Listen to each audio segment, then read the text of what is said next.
tese tinochema kunze kuri kupisa asi ukadzi kuri kutona movharira namega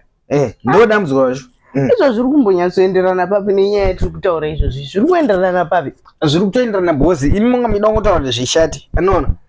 isaipa vana Spiderman vana Superman tese tinowazotogara chitori namatv nhasi papa nonguti zvaitwa natete wangu vastaka zviri kutonyatsozikanwa tete wangu vadii vastaka pakufamba kwangu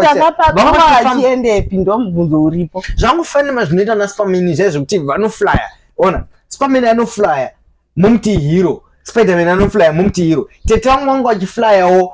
handizve wangu achiflya achienda kupi technology dziri kunonga eblack sea ndozamati black sign kana munhu akangodona black signs dzachiita tete wangu vangu achiflyawo nerusero ovha ungostaka ima kutomhanya kudaidza masocial media tete nemusero achifamba usiku asina changa vangu vane changu akapfeka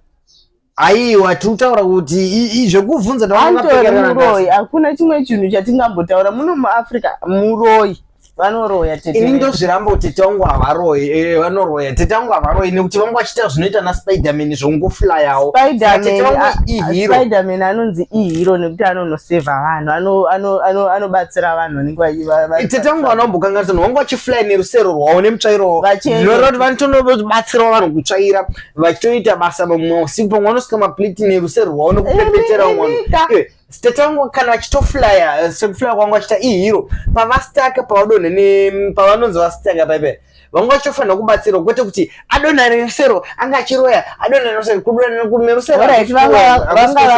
wai vanga vakapusapusa vadii kudai kuti inini ndiri hero nachienda kunobatsira vanhu kutsvaira nekusuka mapleti tete wangu varitorwadziwawo izvi zviparu vanhu mumwe kuti sei vanhu